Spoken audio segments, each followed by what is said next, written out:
तो जो भक्त पहली बार इस्कॉन में आए हैं उनको शायद ज़्यादा पता नहीं है इस्कॉन के बारे में, लेकिन मैं थोड़ा सा बताऊँगा 5-10 मिनट में कि यहाँ पर हम लोग कृष्ण भगवान को, कृष्ण राधा की तो हम आराधना करते ही हैं, साथ में ही एक बहुत बड़ा मंदिर चैतन्य महाप्रभु का है जो मायापुर में आया है। मायापुर कलकत्ता से 4 घंटे की दूरी पे है और वहाँ का जो मंदिर है वो चैतन्य महाप्रभु की जन्म स्थली है। शास्त्रों में वर्णन है कि चैतन्य महाप्रभु स्वयं भगवान के अवतार है। मतलब हम देखते हैं कि हर गली नुक्कड़ पे कोई ना कोई अपने आप को यहाँ पे अवतार बोलते हैं, ये ऐसा अवतार नहीं है। इसका वर्णन शास्त्रों में हजारों हजारों साल पहले से वर्णित है। तो ऐसे चैतन्य महाप्रभु के जो 6 पार्षद थे, उनको हम बोलते हैं षड गोस्वामी। अगर आप वहाँ पर देखेंगे हमारे अल्टर में यहाँ पे, तो एकदम आपके राइट साइड में 6 गोस्वामी की छोटी छोटी फोटो है। वो क्योंकि 500 साल पहले कोई कैमरे नहीं थे, इसलिए वो एक जैसी उनकी तस्वीर ली है। तो हम उन 6 गोस्वामी से एक गोस्वामी की हम आज चर्चा करेंगे कि भक्ति में आने के लिए अगर हमारे पास क्या क्या साधन भगवान देते हैं और उन साधनों के रहते हुए भी हम क्या भक्ति कर सकते हैं या नहीं कर सकते हैं। तो हम आज चर्चा करेंगे रघुनाथ दास गोस्वामी। तो 6 गोस्वामी जो है वो उनके वृंदावन में अलग अलग मंदिर है वो, और उनको ये जो है ये राधा रानी की सब मंजरियाँ हैं। मंजरी का मतलब क्या है? उनकी राधा रानी की दासियाँ जो उनको हेल्प करती हैं, बराबर है। तो ये अलग अलग प्रकार के जो मंजरी है हम उसके बारे में देखेंगे। सबसे पहले है हमारे सनातन गोस्वामी, उनको हम बोलते हैं लवंग मंजरी, और उनका वृंदावन में जो मंदिर है उनका नाम है राधा मदन मोहन जी। ये किसका है? सनातन गोस्वामी द्वारा स्थापित है। फिर है रूप गोस्वामी, उनको बोलते हैं रूप मंजरी, और उनका जो मंदिर है वो है राधा गोविंद जी का मंदिर, रूप गोस्वामी द्वारा। तीसरा जो हम आज चर्चा करेंगे रघुनाथ दास गोस्वामी की, वो है रति मंजरी। फिर चौथे है गोपाल भट्ट गोस्वामी, वो है गुण मंजरी। जीव गोस्वामी विलास मंजरी। रघुनाथ भट्ट गोस्वामी, उनका नाम है रास मंजरी, और उनके अलग अलग वहाँ पे राधा मदन जी, राधा दामोदर जी, ऐसे मंदिर उनके द्वारा स्थापित किए हुए हैं। तो अब हम ज़्यादा टेक्निकलिटी में नहीं जाएंगे, हम थोड़ा सा एक जगह फोकस करेंगे, वो है रघुनाथ दास गोस्वामी। तो रघुनाथ दास गोस्वामी जी का जन्म 1495 में हुआ था। कहाँ पे हुआ था उनका जन्म? बंगाल में। तो वो कहाँ के थे? मूल निवासी बंगाल के थे। और वो कौन है? 6 गोस्वामी जो मैंने आपको बताया अभी, वो 6 गोस्वामी से वो एक गोस्वामी है, ठीक है। अगर हम एक गोस्वामी के बारे में जब डिस्कशन करेंगे और उनकी भक्ति की जो परिकाष्ठा है वो उसके बारे में अगर हम सोचेंगे, तब हमको पता चलेगा कि भगवान की भक्ति के लिए हमको क्या क्या करना जरूरी है और हम उसको क्यों करना चाहिए। तो सबसे पहली बात, गोस्वामी यानी क्या? गो यानी क्या? गो यानी इंद्रिय। इंद्रियों का जो स्वामी है उसको क्या बोलते हैं? हम कौन है? इंद्रियों के दास। इसलिए हमको पहले ही बोला कि आप क्या बनो? दासानुदास। मालूम है कभी गोस्वामी तो बनना नहीं है 10-20 जन्म में, तो हम क्या कर रहे हैं? हम कौन है? इंद्रियों के दास, ठीक है। तो ये कौन है? गोस्वामी। तो उनको क्यों बोलते हैं गोस्वामी? क्योंकि उन्होंने अपनी सारी इंद्रियां उनके वश में कर दी। कैसी क्या क्या इंद्रिया है? जरा 2-4 इंद्रिय, जैसे भूख लगना, हाँ, तो वो कई दिन तक बिना उपवास के भी वो रह सकते हैं। खास करके जैन समाज में बहुत ज़्यादा उपवास, कड़क उपवास करते हैं। और आँखों से कुछ अच्छा देखना, नाक से सुनना, अलग अलग प्रकार की जो इंद्रियां है उसको हम कंट्रोल नहीं कर सकते। लेकिन हमको श्रीला प्रभुपाद ने बोला है कि आप कंट्रोल नहीं कर सकते, लेकिन आप उसको डाइवर्ट कर सकते हैं। जैसे एक उदाहरण है किसी को मान के चलिए टीवी देखने की बहुत आदत है, तो टीवी हम उसको बोलेंगे कि तू देखना बंद कर दे, तो वो जो बालक है या वो व्यक्ति है टीवी बंद नहीं कर सकता। लेकिन उसके अंदर अगर हम बोलेंगे कि भाई तेरे को टीवी देखना है तो देख, लेकिन तू ये जो टाइम पास वाले प्रोग्राम मत देख, कोई आध्यात्मिक प्रोग्राम है, तो जो भी चीज़ उसको ज़्यादा अध्यात्म में जिसमें रुचि है उसको वो देख सकता है। हमारे जितने भक्त हैं वो हरे कृष्ण का चैनल देखते हैं, नहीं तो बहुत सारे हमारे भक्त लोगों के जो व्याख्यान लेक्चर रहते हैं वो सुनते रहते हैं उसके बारे में। तो ये जो गोस्वामी है, ये जो साधु संत रहते हैं, ये उनसे भी ऊपर के लेवल के, जिन्होंने स्वयं भगवान क्या करते हैं, अपने नित्य पार्षद के रूप में उनको स्वीकार करते हैं। भगवान उनको अपना सेवक करके उनको स्वीकार करते हैं। तो ये बड़ी बात है या नहीं है? भगवान अगर किसी को पार्षद बोल के स्वीकार कर रहे हैं तो बड़ी बात है कि नहीं? हमारे यहाँ मान के चलिए कोई प्राइम मिनिस्टर है, प्राइम मिनिस्टर साहब ने हमको हमारा निजी सेवक बोलना, वो तो बहुत दूर की बात है। एमएलए फैमिली घूमते रहते हैं इधर, वो उनके एक आधा पार्षद बन गया तो वो क्या समझता है, मैं पूरे इधर जालना का डिस्ट्रिक्ट का राजा हूँ, है ना। तो आप इमेजिन करिए कि पूरे ब्रह्मांड के जो भगवान है वो उनको अपना क्या समझे, पार्षद बना के रखे, उनको स्वीकार किए, और उनको कहाँ भेजते हैं, वो आध्यात्मिक जगत से उनको ये भौतिक जगत में भेजते हैं। तो जिससे क्या होता है कि पतित, हमारे जैसे जो पतित और बद्ध जीवात्मा है, बद्ध यानी क्या, हम बंधे हुए हैं या खुले हैं आपके हिसाब से? बंधे। किस किस चीज़ों से बंधे हैं? भौतिक। हम ऐसी चीज़ों से बंधे हुए हैं जो हमको आंखों से नहीं दिखती, लेकिन हम उसको रोज महसूस करते हैं। कैसे? काम, क्रोध, मद, लोभ, मोह, मत्सर, बराबर है, हमको दिखती है कि वो नहीं दिखती, लेकिन हम उससे बंधे हुए हैं कि नहीं है। तो भगवान क्या करते हैं, ऐसे जो महान तपस्वी, ऐसे आचार्य है, उनको वो पृथ्वी पर भेजते हैं ताकि हम जैसे बद्ध लोगों को वो मुक्त कर सके। और ये जो गोस्वामी है, ये सब क्या है, मंजरी है, जैसा मैंने अभी पहले ही बताया, ये सब मंजरी है। और आध्यात्मिक जगत में राधा रानी की सखी है या उनकी दासियाँ है, या तो फ्रेंड है उनकी या फिर उनकी मेड सर्वेंट। तो ये जो मंजरी है ये विशेष करके क्या करती है, दो प्रकार का ये कार्य करती है। क्या करती है? वो भगवान को प्रसन्न करने के लिए उच्चतम सेवाएं करती है, ठीक है। जैसे ललिता और विशाखा जो राधा रानी की सखियाँ थी, तो उनका काम क्या होता था, वो वृंदावन के अंदर जितने भी तोते थे, पैरट्स, उनको सबको डायरेक्शन देती थी कि आज कहाँ का मौसम है, कैसा है, तुम उसका सब हालचाल हमको बताओ। तो तोते क्या करते थे, पूरे वृंदावन का चक्कर लगा के वो ललिता देवी को बताते थे कि देखो आज किसी जगह पर मौसम बहुत अच्छा है।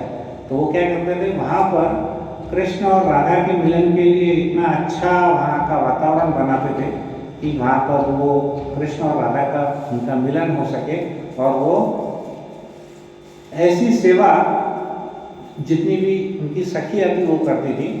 तो उसी प्रकार भगवान को प्रसन्न करने के लिए वो कार्य करते हैं। और दूसरा कार्य उनका क्या है कि जो भौतिक जगत में चैतन्य महाप्रभु को प्रसन्न करने के लिए उनका जो उद्देश्य है, चैतन्य महाप्रभु का उद्देश्य क्या है, सबसे पहले हरिनाम का प्रचार, हरे कृष्णा कृष्णा कृष्णा हरे हरे, हरे राम राम राम हरे।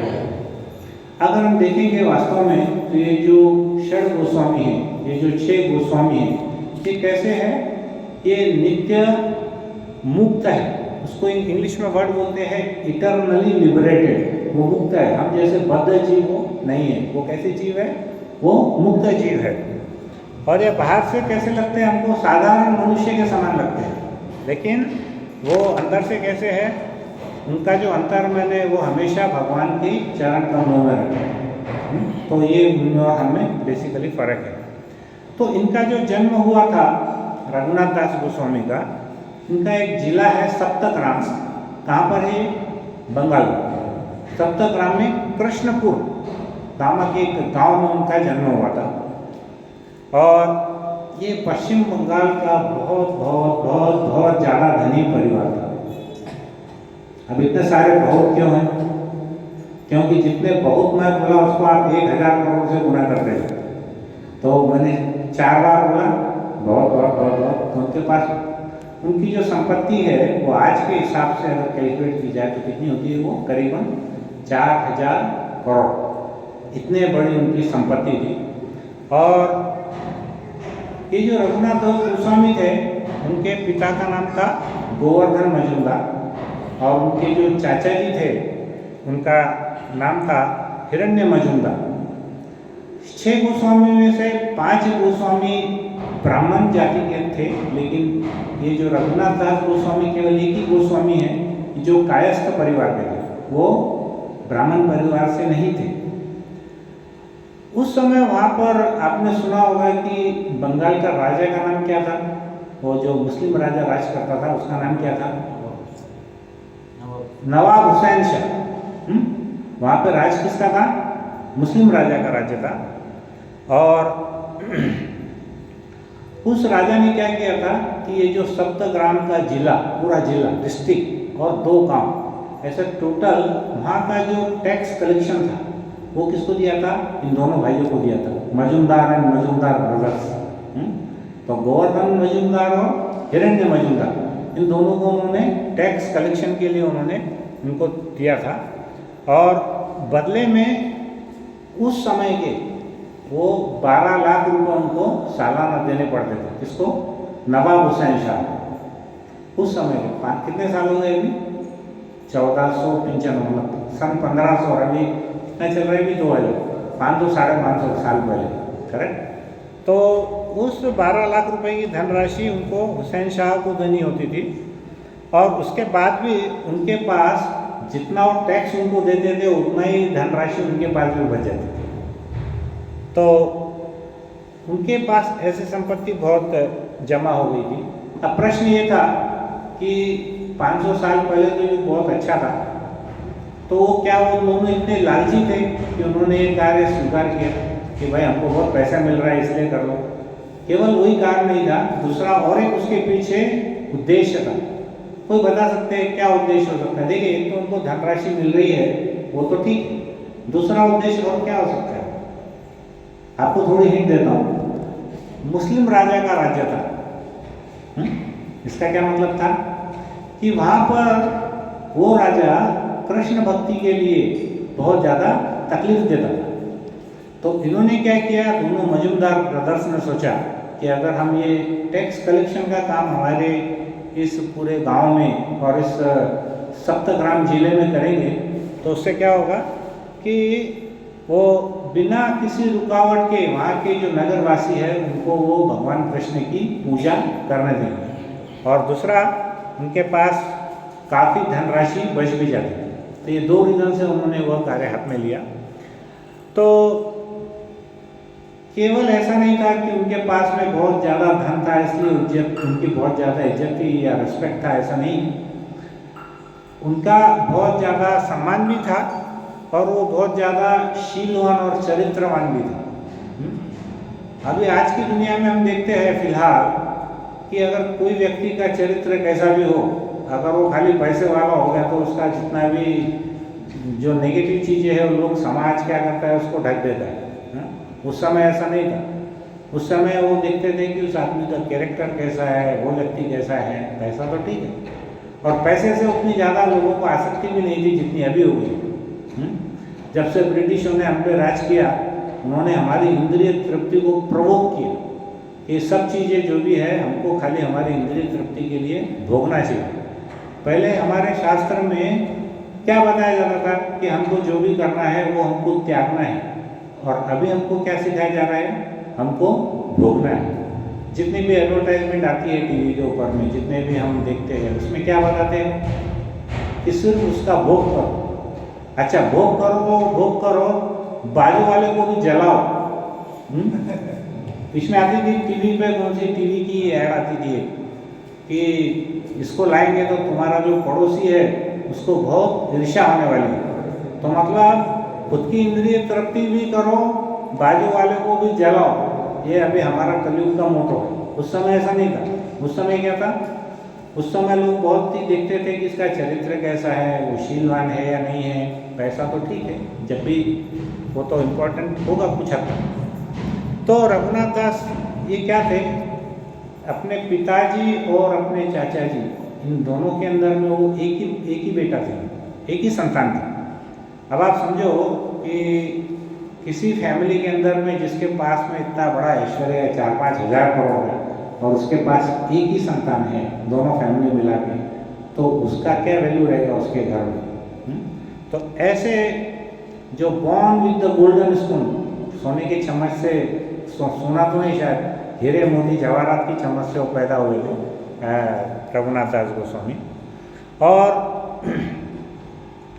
जो 6 गोस्वामियों के नाम जैसा मैंने बताया है, एक बार बोल सकते हैं प्रभु जी, कौन कौन याद है? बोलिए कौन से 6 गोस्वामी हैं?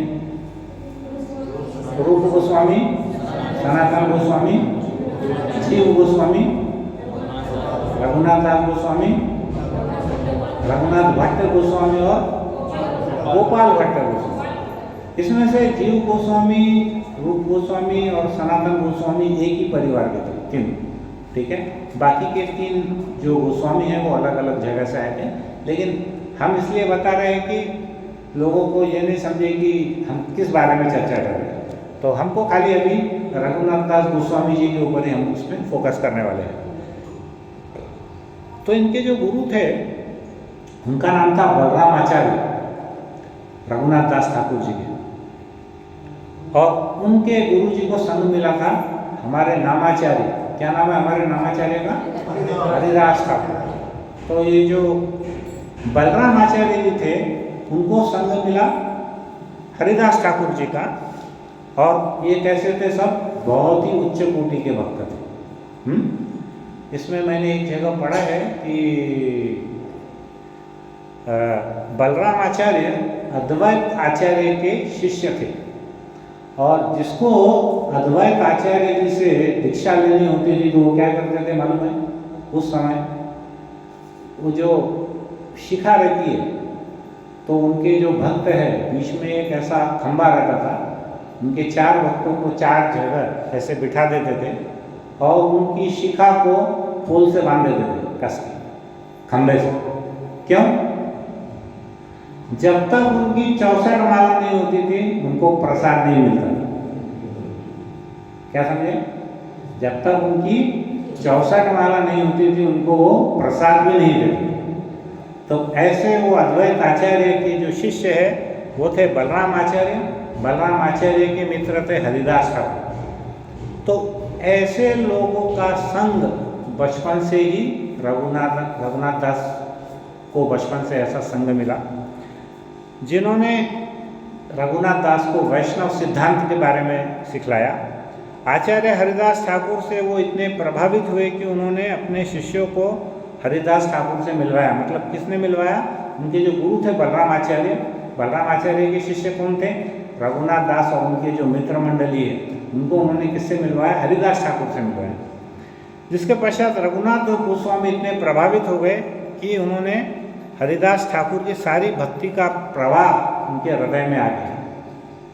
तो देखिए, हम बोलते हैं ना, whenever there is a will there is a way, जहाँ चाह वहाँ राह। अगर हमको कुछ वास्तव में सीखने की या पाने की इच्छा करनी है तो हमको उसमें पूरी तरह डूबना पड़ता है, करेक्ट? ऐसे सरफेस के ऊपर में हम रह करके कोई भी चीज़ में पूर्णता प्राप्त नहीं कर सकते। तो यहाँ पर जैसे जैसे रघुनाथ कि किशोरावस्था में पहुँचे वैसे वैसे उनमें धर्म तथा भक्ति बढ़ने लगी। अब आप सोचिए, इतने धनाढ्य व्यक्ति का, अभी हमारे यहाँ पे कोई समझो बहुत पैसे वाले व्यक्ति है, आप उनके बच्चों को देखिए क्या कर रहे हैं, क्या करते हैं? जैसे जैसे बड़े होते हैं क्या करते हैं? बहुत पैसा है तो जो पैसे वालों के बच्चे वो क्या कर रहे हैं? नॉर्मली, किसी पे विशेष टिप्पणी नहीं है हमारी, कलयुग के अंदर पूछ रहा हूँ, जो बच्चे क्या कर रहे हैं? बॉम्बे में, पूना में, जाना छोटा शहर है तो ज़्यादा कुछ करते नहीं आता होगा। बड़ी सिटी में देखेंगे तो वो बच्चे जितने भी हमारे जो 4 नियम हैं जिसका हमको पालन करना चाहिए, वो दिन से लेकर रात तक मोस्टली 4 नियमों का ही वो तोड़ते हैं। तो फिर क्या हुआ ये 1510 ईस्वी सन में, मतलब जब रघुनाथ दास गोस्वामी 15 साल के हुए तो श्री चैतन्य महाप्रभु के संन्यास ग्रहण करने की खबर उन तक पहुँची। ठीक है, यदि आपको क्रिकेट में इंटरेस्ट है तो क्रिकेट के हर प्लेयर के बारे में आपको मालूम रहता है। किसी को फिल्म में इंटरेस्ट है तो फिल्म के हर एक्टर एक्ट्रेस के बारे में उसको मालूम रहता है। वैसे ही यहाँ पे रघुनाथ दास गोस्वामी के हीरो कौन थे? चैतन्य महाप्रभु। तो वो उनकी पूरी खबर रखते थे कि वो अभी कहाँ है, क्या कर रहे हैं। तो उनको मालूम पड़ा कि चैतन्य महाप्रभु ने अभी संन्यास ग्रहण किया है। और जब रघुनाथ दास गोस्वामी को मालूम पड़ा तो वो पास के शांतिपुर ग्राम में वो आने वाले थे। कौन? चैतन्य महाप्रभु। शांतिपुर गांव किनका गांव है, कोई बता सकते हैं? हाँ, कौन बोला? अद्वैत आचार्य, हरि बोल। तो शांतिपुर जो गांव है वो किसका गांव है? अद्वैत आचार्य। मैं 2 साल पहले गया था, शायद कोरोना से पहले 3-4 साल पहले। तो हम जब मायापुर गए थे तो मायापुर के बाद वो वहाँ पर पास में ही शांतिपुर गांव था। तो शांतिपुर में हम गए, वहाँ पे तो बहुत ज़्यादा बारिश हो रही थी। वो पूरे कपड़े वपड़े पूरे भीग गए, मेरी चप्पल भी वहाँ घूम गई। और लेकिन उस छोटे से गांव में प्रसाद रखते हैं वो अद्वैत आचार्य के जन्म दिवस पर। तो उसमें उस छोटे से गांव में 50,000 लोग आए थे, 50,000 भक्त आए थे शांतिपुर। तो क्या हुआ, चैतन्य महाप्रभु ये कहाँ पे आए? अभी शांतिपुर में आए। और शांतिपुर में आए तो इन्होंने क्या किया, रघुनाथ दास गोस्वामी, उनके गांव का नाम था कृष्णपुर। यह है शांतिपुर, वो है कृष्णपुर। जिला का नाम है सप्तग्राम, लेकिन गांव का नाम क्या है? कृष्णपुर, जो कि शांतिपुर से पास में था। तो उन्होंने क्या किया, अपने पिताजी से बहुत उन्होंने आग्रह किया कि मुझको भी चैतन्य महाप्रभु के दर्शन करने जाना है। तो हरिदास ठाकुर ने चैतन्य महाप्रभु, अच्छा ये क्या होता है देखिए, आपको बताता हूँ। जैसे रुक्मिणी जी कृष्ण से विवाह करना चाहते थे। क्यों करना चाहते थे? उनको सपना आया था कुछ। किसने बताया था रुक्मिणी जी को? कितना बताया था? थोड़ा या बहुत? बहुत ज़्यादा। अगर हमको कॉन्स्टेंटली किसी के बारे में बताते हैं कि ये प्रभु जी ऐसे है, ये प्रभु जी ऐसे है, वो माता जी ऐसे है, वो माता जी ऐसे है, तो हमको क्या लगता है? वो भक्त ऐसे है। इन शॉर्ट, तो हमको क्या लगता है? क्यूरियोसिटी होती है। तो यहाँ पर क्या हुआ कि जब वो हरिदास ठाकुर से मिले थे, रघुनाथ दास, तो उन्होंने क्या किया, उनको चैतन्य महाप्रभु के बारे में उन्होंने बहुत सारी बातें बताई। मतलब जब भी वो मिलते थे उनको, तो उनको किसके बारे में बताते थे? चैतन्य महाप्रभु के बारे में। तो इतनी तीव्र उत्कंठा उनके हृदय में हो गई कि वो उनके पिताजी सबको बोलने लगे कि मुझे कुछ भी करो, लेकिन मुझको चैतन्य महाप्रभु के दर्शन करने जाना है। पहले तो आप बोलते थे कि वो बहुत दूर रहते हैं, लेकिन अभी तो वो कहाँ आ रहे हैं? पास में आ रहे हैं, शांतिपुर में। और हमारा जो कृष्णपुर है वहाँ से पास में है, तो मुझे वहाँ पे दर्शन करने जाना है। तो हरिदास, उन्होंने जब चैतन्य महाप्रभु के बारे में इतना बताया और वो बहुत लालायित थे, तो उनके पिता, नॉर्मली आप देखेंगे ना कि कोई भी व्यक्ति जो मटेरियलिस्टिक लाइफ में है, भौतिक जगत में, अगर उसका पुत्र अगर साधु संतों के साथ में जाना चाहता है तो माता पिता का रिएक्शन कैसा रहता है? बोले, हम देखते हैं भौतिक जगत में कोई भी भक्त अगर भक्ति में जाना चाहता है तो कॉमन है, सभी माता पिता का रिएक्शन क्या रहता है कि उनको ऐसा लगा कि अरे ये 15 साल का बालक सब काम धंधा छोड़ के, इतनी बड़ी विरासत जिसके लिए हमने बनाई है, वो सब छोड़ करके ये कहाँ पे साधु सन्यासियों के चक्कर में फंस रहेगा। तो ऐसा रिएक्शन था उनका। और उसके बाद क्या हुआ कि लेकिन जो रघुनाथ दास गोस्वामी थे, देखिए क्या होता है कि बड़े बड़े संतों के साथ में रहने के बाद में और बड़े बड़े ऐसे महान जो स्वयं भगवान हैं, उनका केवल स्पर्श मात्र भी अगर होता है गलती से, तब भी हमारे अंदर वो पूरे वाइब्रेशन भक्ति के आने लगते हैं। तो फिर उसके बाद में कोई भी व्यक्ति रुकता नहीं है। तो ये भी इनका भी ऐसा ही था। रघुनाथ दास हरिदास ठाकुर के संपर्क में थे और उनसे उन्होंने चैतन्य महाप्रभु के बारे में इतना सुना कि वो वैसे लालायित हो गए उनको मिलने के लिए। और वो मिलने के लिए फिर वहाँ शांतिपुर में गए। और शांतिपुर में जब गए तो ये उनकी पहली भेंट थी। उनकी उम्र कितनी थी? 15 साल, बराबर है। बीच बीच में देखना पड़ता है अपना हाँ, नेटवर्क बराबर है कि नहीं अपने घर। हमारे यहाँ जब जालना में रेवती नंदन प्रभु जी ने कथा की थी ना, तो उनकी कथा में एक ही बात सीखा मैंने। तो बीच बीच में बोलते थे सिग्नल बराबर आ रहे कि नहीं। तो बहुत सारे क्वेश्चन पूछते थे। माता जी कोई थे क्या क्लास में, वो बार बार पूछते थे और बोलेंगे अब प्रश्न पूछते थे कोई भी, तो अब सिंपल प्रश्न थे, लेकिन वो बार बार पूछते थे अरे रेंज में है कि नहीं तुम और बाद में क्या होता था, दोपहर का समय था 2 से 6 बजे का, तो 2-2:30 बजे का वो बोले प्रभु जी ये आपने जो समय रखा ना हमारे लिए सबसे मुश्किल समय। मैंने क्यों? देखो बोले हम सवेरे 3:30-4 बजे उठ के माला करते हैं, सब करते हैं, मॉर्निंग प्रोग्राम करते हैं, दोपहर में प्रसाद लेने के बाद में ऐसी नींद आती है बोले तो हमारे लिए बहुत बड़ी परीक्षा है। तो मैंने प्रभु जी अभी प्रोग्राम डिसाइड हो गया, अभी कुछ नहीं कर सकते, क्योंकि सुबह लोग आएंगे नहीं और शाम को लेट जाने में होता है, तो यही प्रोग्राम का टाइम हमारे लिए ठीक है। तो प्रभु जी क्या करते थे, बीच बीच में उनको बोलते थे कि हमारा इस युग के लिए कौन सा मंत्र है, तो सब बोलते थे हरे कृष्णा कृष्णा कृष्णा हरे हरे, हरे राम राम राम हरे हरे। तो एक बार मैंने प्रभु जी को पूछा, हमारा प्रभु जी लेक्चर होने गया, हमारा प्रभु जी इतने बार मंत्र क्यों बोलते हैं? मैंने बोले बहुत सारे भक्त सो जाते बोले, नींद लग जाती और क्या बोले ऐसे जोर से आवाज़ करते हैं वो उड़ जाते बोले। तो मैंने उनके जो भागवतम में 2 बात सीखी, बीच बीच में क्वेश्चन पूछते रहते हैं, उससे मालूम पड़ता वो रेंज में है कि नहीं है। ऐसे बड़े मज़ेदार क्वेश्चन पूछते थे वो। और उसके बाद क्या हुआ कि जब पहली बार रघुनाथ दास मिले, बड़े भावुक हो गए, बहुत इमोशनल हो गए और बहुत ही दिल से, देखिए आप भी जब किसी व्यक्ति को दिल से मिलते हैं ना, तो उसका वाइब्रेशन उसके दिल तक जाता है, बराबर है कि नहीं?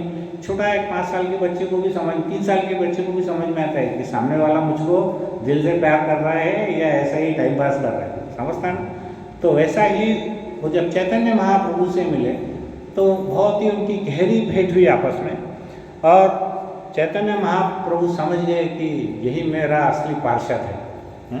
हमारी भाषा में यही मेरा पट्टा है, इसको बोलते हैं। तो ये क्या बोलने लगे, यही मेरा असली पार्षद है, ऐसा उनको लगा। और रघुनाथ दास ने क्या किया, बड़े आवेश और उत्साह से हृदय की गहराई से चैतन्य महाप्रभु के चरण एकदम कस के पकड़ लिए उन्होंने और नम्रता के साथ फिर चैतन्य महाप्रभु ने उनको स्पर्श किया। और उन्होंने क्या किया, चैतन्य महाप्रभु ने उनको आशीर्वाद कैसा दिया, अपना जो पैर रहता है ना उसका अंगूठा उनके सर पर रखा। तो एक्चुअली हमारे भौतिक जगत में हमको लगता है ये क्या कर रहे हैं, पैर का अंगूठा लगा रहे, लेकिन वैष्णव परंपरा में ये सर्वोच्च उसको हम आशीर्वाद मानते हैं कि अगर ऐसे आचार्य, देखो पैर का अंगूठा लगाने के लिए वो व्यक्ति को उतना उच्च चाहिए हमारे को कोई प्रणाम किया, हमने पैर का अंगूठा नहीं लगाना है उनको, हाँ, क्योंकि हमारी लेवल उतनी नहीं। हमने क्या करना है, उनको भी दंडवत प्रणाम करना है, अगर वो हमको प्रणाम करते हैं। तो यहाँ पे क्या हुआ, चैतन्य महाप्रभु ने अपना जो पैर का अंगूठा था उनके सर पे उन्होंने स्पर्श किया और इस प्रेम के आदान प्रदान से कैसा हो गया कि आत्मा का परमात्मा से मिलन हो गया। रघुनाथ दास गोस्वामी कौन है, आत्मा, चैतन्य महाप्रभु कौन है, परमात्मा। तो उन दोनों का वहाँ पर मिलन हो गया। और लेकिन क्या हुआ कि फिर चैतन्य महाप्रभु वहाँ पर केवल 10 दिन तक रुके और 10 दिन के बाद फिर जब वो जगन्नाथपुरी चले गए चैतन्य महाप्रभु, तब बड़े दुखी मन से रघुनाथ दास अपने घर कृष्णपुर वापस लौट आए। फिर उसके बाद उनकी दूसरी विजिट हुई 4 वर्ष के बाद में। 4 वर्ष के बाद में क्या हुआ कि चैतन्य महाप्रभु दोबारा शांतिपुर आए और तब रघुनाथ दास की उम्र कितनी हो गई थी, 19 साल की। खाली चौहान प्रभु जी कैलकुलेशन बराबर कर रहे हैं देखो। तो पहले 15 साल के थे, अभी कितने साल के हो गए, 19 साल के हो गए। तो जब उनको पता चला कि चैतन्य महाप्रभु आने वाले हैं तो उनका उत्साह परम सीमा पर पहुंच गया और उनसे मिलने के लिए वो व्याकुल हो गए। अब क्या हुआ कि उनके पिताजी भी उनको रोक रोक करके थक गए थे। हाँ, बोले यार इसको कितना भी रुकाओ, ये तो कुछ रुकने वाला है नहीं। उन्होंने क्या किए कि रघुनाथ दास अपने घर से भाग जाते थे तो उन्होंने 10 पहरेदार लगा के रखे थे। वो 10 पहरेदारों का हमेशा 24 घंटे वहाँ पर पहरा लगे हुआ रहता था।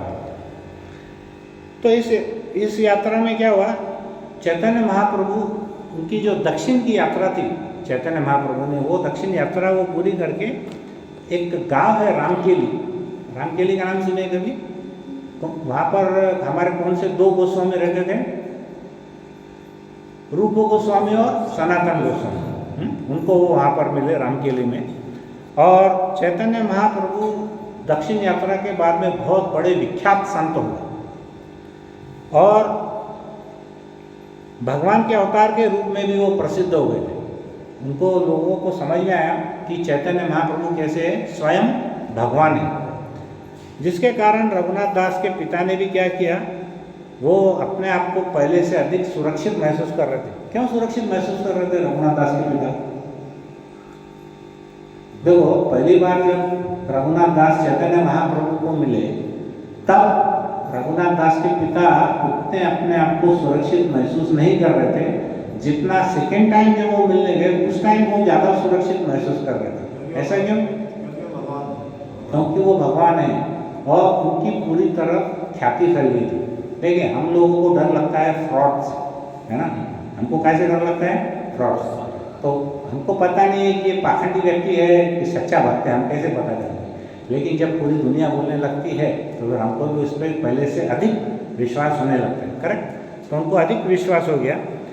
तो अब उनके पिता समझ गए कि रघुनाथ दास को चाहे कुछ भी हो जाए, चैतन्य महाप्रभु को मिलने वो जाने ही वाला है, वो रुकने वाला नहीं है। इसलिए उन्होंने क्या किया, और बोले अब जब भेजना ही है तो फिर उसको बढ़िया एक राजकुमार के जैसा उन्होंने उसका इंतजाम किया और उसके साथ में काफ़ी उनके जो पहरेदार और नौकर चाकर ऐसा भव्य पूरा लश्कर लेकर के वो उनके साथ में गए। तो बोले अभी वैसे भी रुकने वाला नहीं है, ऐसे भी रुकने वाला नहीं है, तो इससे अच्छा फिर इसको अच्छे तरीके से वहाँ पर भेजा जाए। तो उन्होंने क्या किया, एक राजकुमार की भांति कई सेवकों के साथ उनको शांतिपुर भेजा। वहाँ पे चैतन्य महाप्रभु को उनके एक पंचतत्व के दर्शन हुए। अब बोलिए कौन पंचतत्व? शांतिपुर के पंचतत्व कौन है? हरि बोल। कौन है? अद्वैत। समझ में आया क्या? शांतिपुर में कौन रहते हैं? अद्वैत आचार्य। पंचतत्व क्या है? जय श्री कृष्ण चैतन्य प्रभु नित्यानंद श्री अद्वैत गदाधर श्रीवासादि गौरव। तो जो 5 तत्व है उसमें से एक पंच तत्व कौन थे? अद्वैत आचार्य। वो वहीं पे रहते थे। तो वो क्या हुआ कि वो सीधा अद्वैत आचार्य के घर में रुके चैतन्य महाप्रभु। तो हमारे रघुनाथ दास भी उन्हीं के घर पे पहुँचे और जैसे ही उन्होंने श्री चैतन्य महाप्रभु के दर्शन किए तो उनके आँखों से अविरल अश्रु की धारा बहने लगी। वो बहुत जोर जोर से भावुक होकर के वो रोने लगे और चैतन्य महाप्रभु ने उनको देखकर एक ऐसी प्यारी मुस्कान दी और जैसे कि अपने कोई पुराने मित्र की याद करते हैं ना, वैसा उन्होंने उसकी तरफ नज़र उठा करके देखा। और इस बार वो वहाँ पर करीब 6 दिन रहे और वो बहुत ज़्यादा विनय करने लगे कि मैं आपके साथ ही जाने की मेरी प्रकट इच्छा है। तो चैतन्य महाप्रभु ने उनको क्या उपदेश दिया? अरे रघुनाथ, ये जो वैराग्य है इसको कैसा वैराग्य बोलते हैं? मरकट वैराग्य। आप बोलिए मरकट वैराग्य यानी क्या? कभी सुने हैं क्या नाम? मरकट यानी बंदर के जैसा। हाँ, माकड़ है ना। बंदर क्या करता है? बाहर से उसका जो रहना सहना है वो कैसा रहता है? एकदम वनवासी के जैसा है। उसका कोई घर नहीं, खाने के लिए कोई स्टोरेज नहीं, खुद ही मार रहा है यहाँ से वहाँ, वहाँ से वहाँ। अगर उसकी दिनचर्या देखेंगे तो हमको लगेगा इससे बड़ा तपस्वी दुनिया में कोई है ही नहीं। लेकिन अंदर से उसके मन में क्या चल रहा है? वो जितने भी प्रकार की नॉटीनेस करता है, जितने भी प्रकार की शरारतें करता है, एक जगह बैठता नहीं है। हाँ, और अपोजिट फीमेल को देख करके बहुत एक्साइट होता है। वो जो जितने भी प्रकार की चीज़ है उसको देख करके वो बाहर से अगर देखने को हमको लगता है कि देखो इसका कोई घर नहीं है, फल फूल पे जिंदा रहता है, पेड़ पत्तों पे रहता है, इसको कोई चीज़ का अट्रैक्शन नहीं है। तो उनको चैतन्य महाप्रभु बोले कि ऐसा प्रकार का मरकट वैराग्य कोई काम का नहीं है। जैसे हम देखते हैं कि भौतिक जगत में लोग जब रहते हैं ना, तो उनको काफ़ी सालों में ऐसा कभी कभी अनुभूति होती है, अरे अब ये भौतिक जगत बहुत हो गया, अब हमको वृंदावन जाना चाहिए। लेकिन वृंदावन जाने के पहले हमारे हृदय के वो जो काम क्रोध मद लोभ है, मोह मत्सर, वो वाली भावनाएं हमारी शुद्ध हुई या नहीं हुई, पहले वो देखना पड़ेगा। नहीं तो क्या होगा, हम जाएंगे वहाँ पर और जाने के बाद में क्या होने वाला है, थोड़े दिन के बाद ही हम हमारी जो ओरिजिनलिटी है उसमें आ जाएंगे। फिर हम क्या रहेंगे, धोबी के कुत्ते, न घर के न घाट के। अर्जुन ने एक प्रश्न पूछा था कृष्ण को, क्या प्रश्न पूछा था कि प्रभु, ऐसा व्यक्ति जो कि अपना घर छोड़ करके अगर बाहर जाता है, धाम में जाता है, लेकिन संन्यास लेता है मतलब, और वहाँ पर भी उसका मन नहीं लगता, तो फिर वो पुनः घर पे आता है, तो उसकी अवस्था तो बहुत दयनीय है। क्यों दयनीय है? क्योंकि न घर का न घाट का, ऐसा है। तो ऐसी अवस्था में आप उसके साथ क्या करते हैं? तो कृष्ण भगवान बोलते हैं कि मेरी भक्ति में अगर कोई थोड़ा सा भी समय देता है, या मेरे भक्ति में थोड़ा सा भी वो अगर अपने आप को समर्पित करता है, तो उसको अगले जन्म में मैं क्या करता हूँ, 2 प्रकार की योनि देता हूँ, 2 में से कोई एक। तो कौन सी योनि है? या तो उसको किसी उच्च ब्राह्मण के घर में वो पैदा होता है, या किसी बहुत बड़े बिजनेसमैन के घर में उसका जन्म होता है, ताकि क्या होगा, उसकी जो भक्ति अधूरी थी वो भक्ति अच्छी तरीके से अगले जन्म में हो सके। हमको ये सोचना चाहिए कि हमारा जन्म इस बार कहाँ हुआ, पिछले जन्म में हमने क्या क्या पुण्य किए थे या पाप किए थे, वो अपना अपना सोचने का, विचारने का विषय है। हमने उसके ऊपर में थोड़ा सा आत्मचिंतन करना चाहिए। हमें किसी एस्ट्रोलॉजर के पास जाने की जरूरत नहीं है कि पिछले जन्म में क्या थे। भगवान ने यहाँ बोल दिया है कि देखो भाई, थोड़ी बहुत भक्ति किए। अच्छा, अगर हम भक्ति नहीं करते थे तो यहाँ पर जमा कैसे होते थे? 50-100 किलोमीटर से सवेरे 4 बजे उठ करके छोटे छोटे बच्चों के साथ यहाँ पर आ रहे हैं, और सुबह से लेके पूरा 3-4 बजे तक हमारा प्रोग्राम समाप्त होता है। 12 घंटे 10 घंटे यहाँ पर भक्त लोग बैठते हैं। तो ये पिछले जन्म का ही कुछ प्रभाव है, इसके वजह से हम ये भक्ति कर पा रहे हैं। नहीं तो मैंने ऐसे बहुत से लोगों को देखा है कि भगवत कथा का नाम लेते से ही उनका मन बिल्कुल डावाडोल हो जाता है, वो उठ के चले जाते हैं, है ना। तो ये कहाँ से होता है? ये हमारे पूर्व जन्मों से होता है। तो इस बार रघुनाथ दास गोस्वामी ने क्या किया, श्री चैतन्य महाप्रभु की जो बात थी कि भाई मरकट वैराग्य मत लो, तो उसको बड़ा गंभीरता से लिया।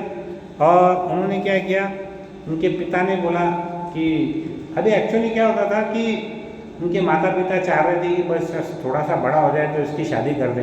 तो इस बार क्या हुआ कि ऐसा बोला जाता है, राधानाथ परम पूज्य राधानाथ स्वामी महाराज लेक्चर में बोलते हैं कि तीनों लोक में जो सबसे सुंदर युवती थी, उस ऐसी सुंदर युवती के साथ रघुनाथ दास का विवाह हुआ, जो कि बहुत ही ज़्यादा रूपवान थी, चरित्रवान थी और भगवान की भक्त भी थी।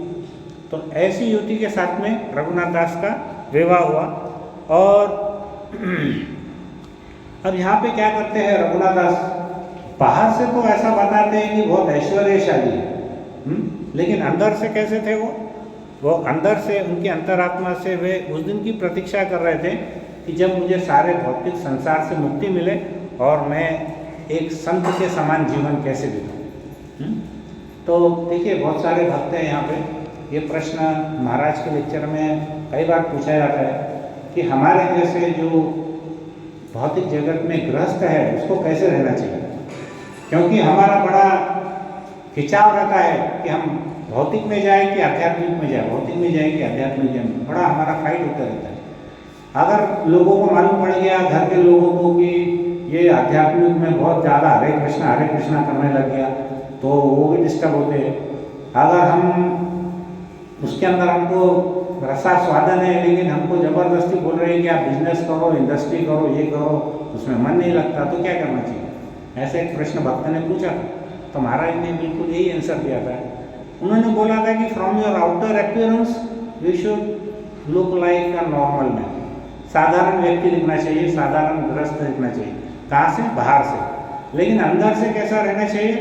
अंदर से you should be a pure devotee.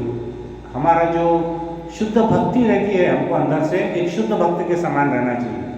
तो यही वचन किसने बोला? चैतन्य महाप्रभु ने रघुनाथ दास गोस्वामी को बोला। और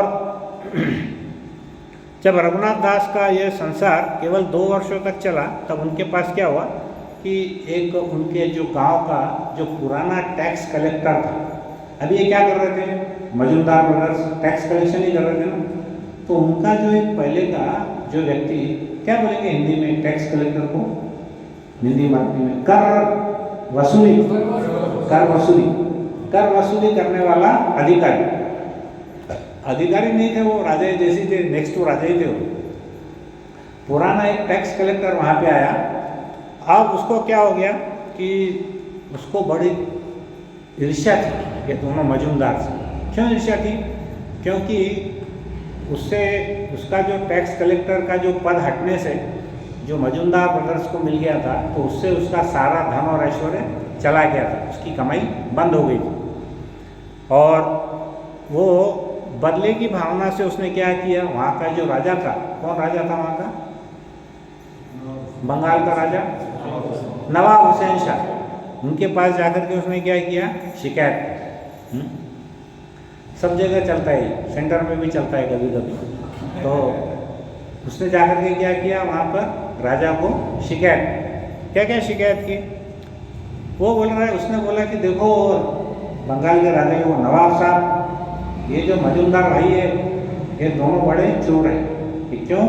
कि आपको तो 12 लाख रुपए दे रहे हैं, लेकिन ये खुद भी 12 लाख रुपए रखते हैं। जिससे क्या हो गया कि वो बहुत शक्तिशाली और पावरफुल होने से आपके राज्य को उसका खतरा हो सकता है। देखो अगर वो ज़्यादा पैसे कमाते थे राजा के जितना, थोड़ा कम ज़्यादा, तो राजा को उतनी तकलीफ नहीं थी, क्योंकि राजा के पास सप्तग्राम जैसे ऐसे बहुत सारे जिले थे। लेकिन उसको उसने क्या भड़काया, तो वो वीक पॉइंट हर एक आदमी का है। उसका वीक पॉइंट ये है कि आपके राज्य को खतरा हो, मतलब ज़्यादा अगर पैसा इनके पास आ गया तो आपकी जो कुर्सी है ये राज्य पद की वो चली जाएगी। जिसके बाद क्या हुआ, नवाब ने अपने सैनिकों की टुकड़ी मजूमदार परिवार के यहाँ भेजी उसको अरेस्ट करने के लिए। राजा ने सैन्य को भेज दिया वहाँ पे। अब उनके जो पिताजी थे गोवर्धन मजूमदार, वो तो कहीं बाहर एक ट्रिप पे गए हुए थे, और उनके जो चाचा थे हिरण्य मजूमदार, वो उनको जैसे ही मालूम पड़ा कि राजा की टुकड़ी वहाँ पर आ गई, तो वो दौड़े दौड़े वापस आए और भागकर उन्होंने क्या किया, वो रास्ते में थे और रास्ते में रघुनाथ दास भी अकेले खड़े थे। तो उन्होंने क्या किया, उनके जो चाचा ने रघुनाथ को इस भयंकर संकट के बारे में बताया, तो रघुनाथ दास जरा भी भयभीत नहीं थे, वो डरे नहीं।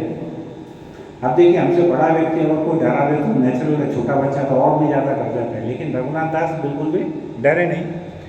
और उन्होंने क्या किया, वो भगवान कृष्ण पर भरोसा करके वो मन ही मन भगवान कृष्ण का जाप करने लगे, हरे कृष्णा कृष्णा कृष्णा हरे हरे, हरे राम राम राम हरे हरे।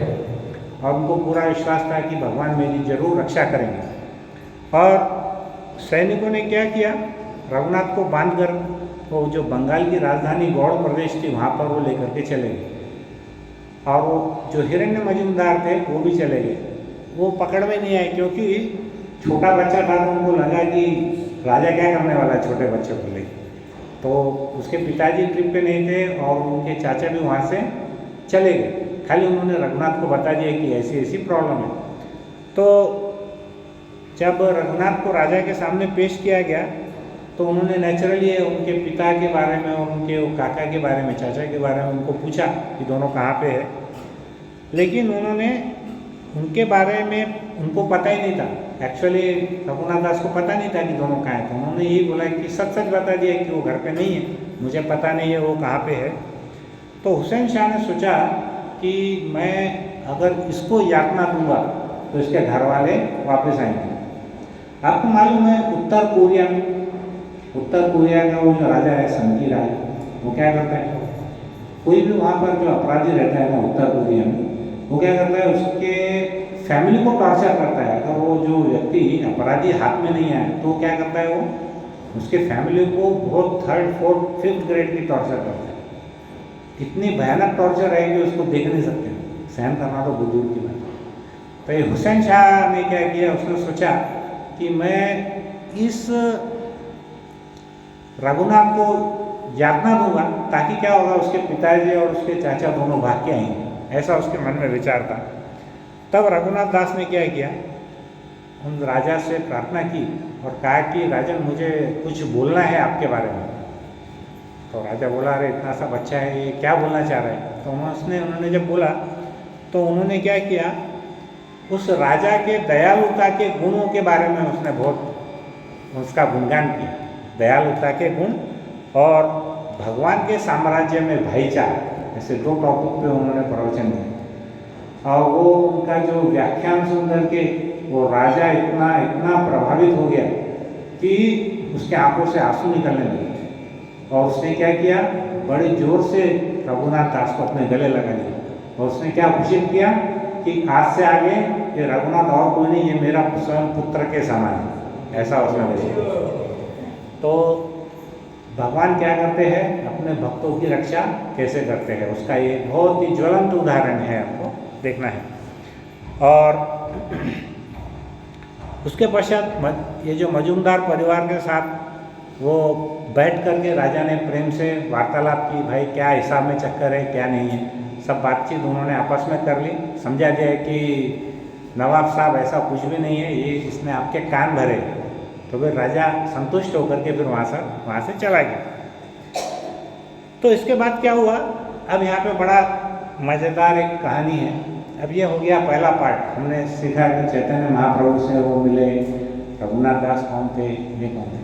अब हमारे इसमें एक नया ट्विस्ट आता है, नित्यानंद प्रभु। नित्यानंद प्रभु कौन है? चैतन्य महाप्रभु स्वयं कृष्ण भगवान है और नित्यानंद प्रभु बलराम जी, जो शास्त्र में वर्णन है। तो यहाँ पर क्या हुआ कि इसके पश्चात चैतन्य महाप्रभु के सबसे प्रिय पार्षद कौन है? नित्यानंद प्रभु। तो वो कहाँ आए थे? एक गांव था पानीहट्टी करके। पानीहट्टी कलकत्ता से कितना दूर है? 4 माइल, यानी करीब 6-7-8 किलोमीटर है। मेरा भी सौभाग्य रहा कि मैं वो पानीहट्टी जाकर के हमने दर्शन किए थे महाराज की यात्रा में। और पानीहट्टी ये जो सप्तग्राम से बहुत ही नज़दीक था। और नित्यानंद प्रभु के साथ में क्या हुआ, सैकड़ों भक्त थे जो हाथ में क्या किए, बहुत सारे मृदंग और करताल लेते हुए वहाँ पर गए और नृत्य करते हुए वहाँ पहुँचे।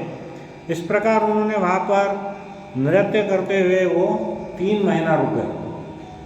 कहाँ पे रुके ये लोग? पानीहट्टी।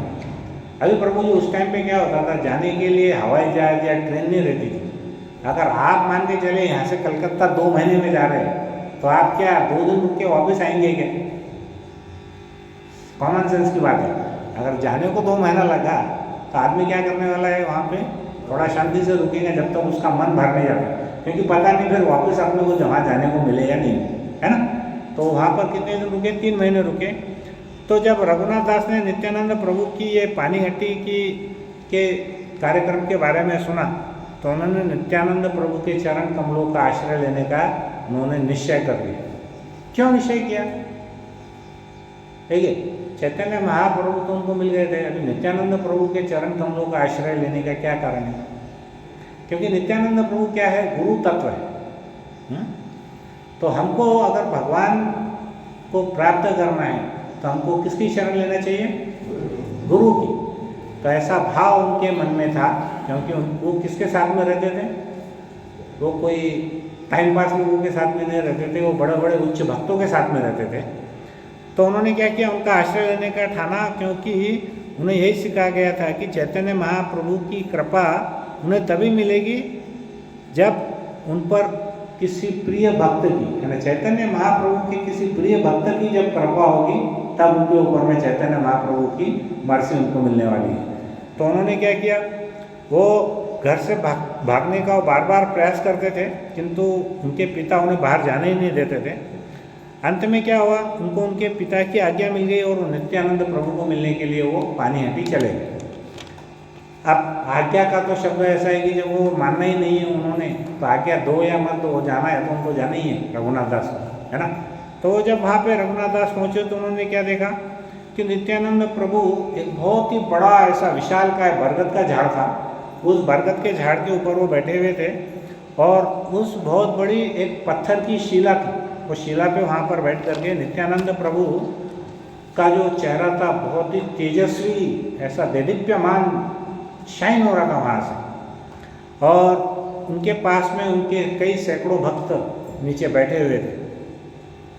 तो रघुनाथ दास गोस्वामी जी ने जब वहाँ का दृश्य देखा कि वहाँ पे जितने भी भक्त थे वो कैसे थे, वो एक भक्तों की वेशभूषा में थे, मतलब हमारे जैसा धोती कुर्ता में थे।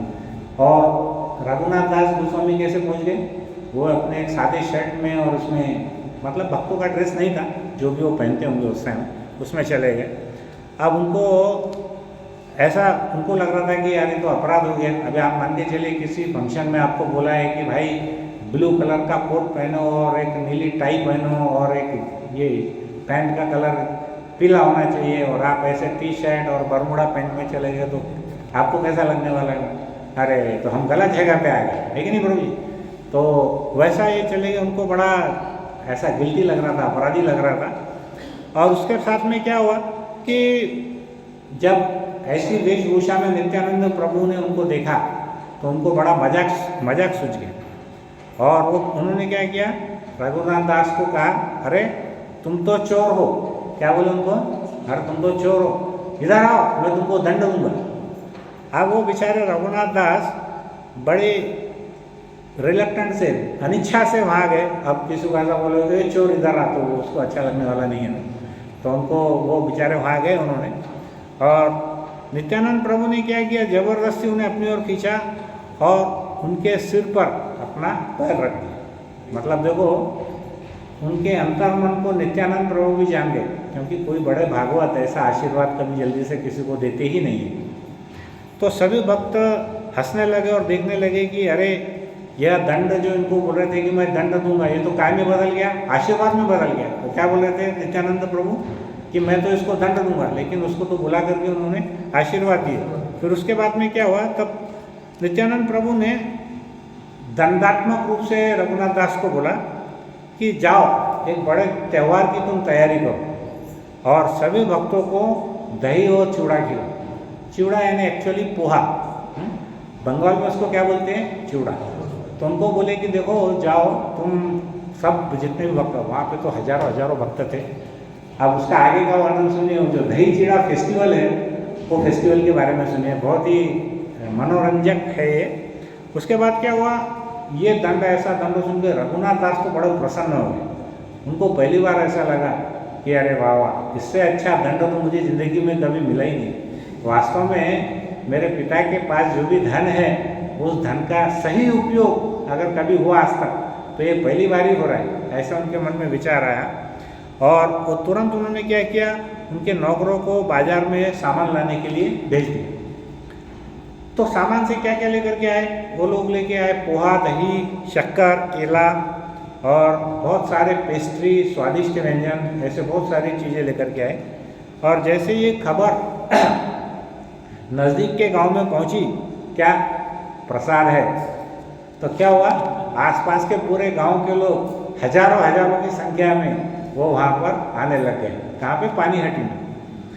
और उसमें कौन कौन थे, वहाँ के पुजारी थे, सामान्य नागरिक थे, तीर्थयात्री थे जो घूमने के लिए आए थे, वो भी वहाँ पहुँचे। रघुनाथ दास ने जब ये देखा तो उन्होंने पड़ोस के गांव से और भी सामग्री मंगवाई। पहले उनको लग रहा था कि 2000 भक्त होंगे, लेकिन वहाँ कितने निकल रहे, 50,000। तो वो बोले अरे भाई अभी ये तो कंट्रोल के बाहर है। नित्यानंद प्रभु को मालूम था इसके पास बहुत पैसा है ना, चलो इसको यही दंड दो। और वहाँ के लोगों की मेंटेलिटी भी उनको मालूम थी कि प्रसाद भले ही कोई प्रवचन सुने या न सुने, प्रसाद के लिए तो लाइन ज़्यादा लगती है हर जगह, है कि नहीं। तो वो वहाँ पर ऐसे हजारों की संख्या में आ गए। तब उन्होंने क्या किया, ऐसे गोल वाले मट्टी के 400 बर्तन उन्होंने बाजू से मंगवाए और वो काई के लिए, पोहे को भिगाने के लिए। ऐसे बड़े बड़े पॉट थे, बहुत बड़े बड़े थे, उसमें उन्होंने भिगाए। और सबके जितने भी भक्तगण थे बड़े उत्साह से दावत की तैयारी करने लगे। और दावत करते करते वो जोर जोर से हरे कृष्ण महामंत्र का जप करने लगे। हरे कृष्णा कृष्णा कृष्णा हरे हरे, हरे राम तो ये जो फीस्ट थी, ये जो दावत था, इसमें क्या हुआ, नित्यानंद प्रभु तो थे ही थे, उसमें चैतन्य महाप्रभु के भी जो अंतरंगा सहयोगी थे, इनके पार्षद, वो भी उसमें उपस्थित थे।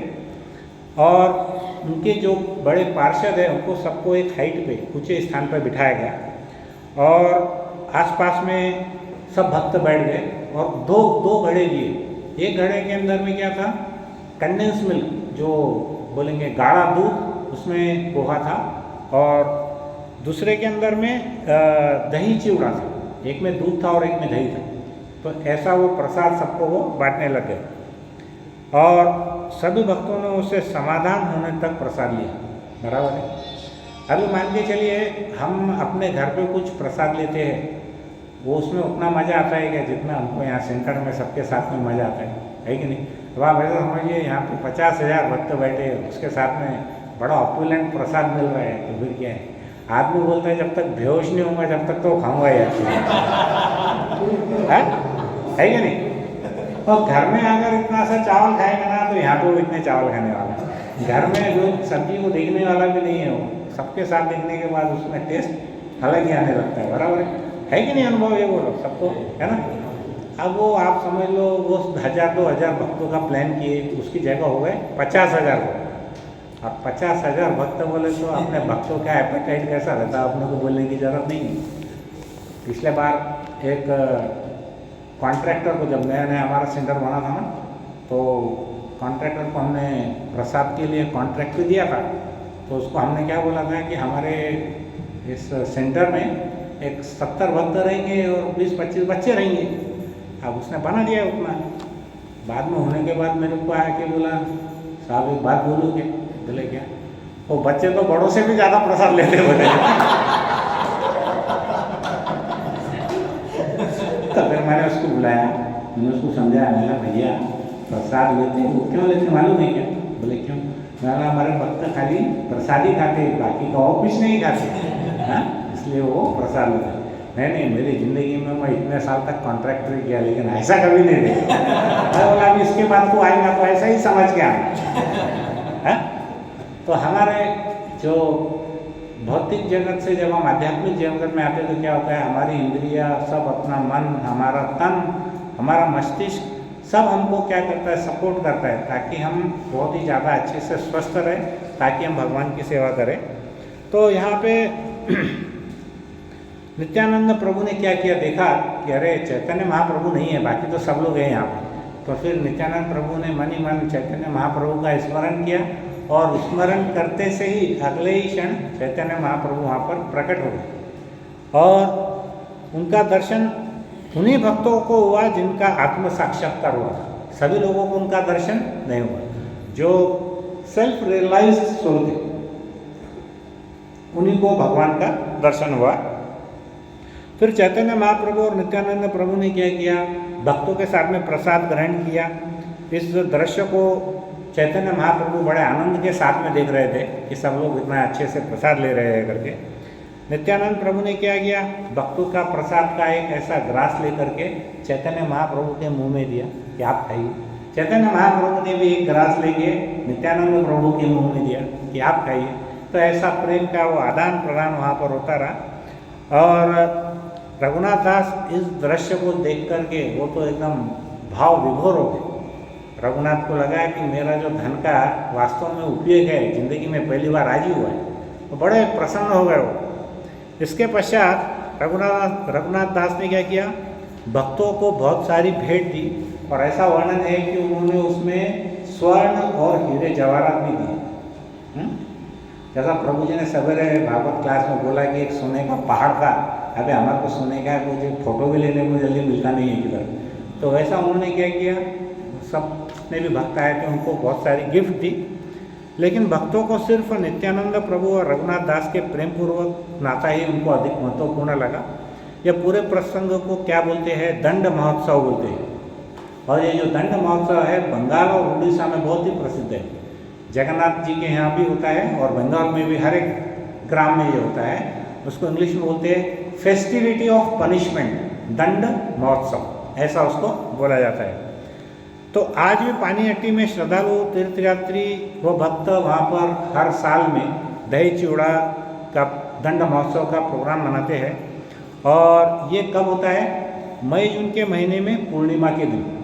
अगर किसी की कभी इच्छा है, कभी काम पड़ा, तो आप ध्यान में रखिए, हर साल मई जून के महीने में पूर्णिमा के दिन वहाँ पर पानीहाटी में ये दही चिवड़ा का फेस्टिवल होता है।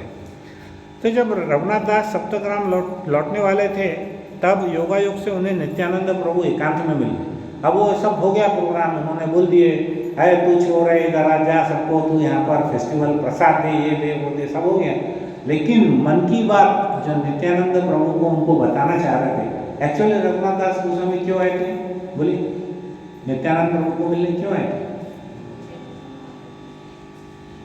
ऐसे मैंने पहले बोला ना, हाँ, गुरु के आशीर्वाद, कि गुरु के आशीर्वाद से उनको चैतन्य महाप्रभु मिलेंगे, ये भावना से।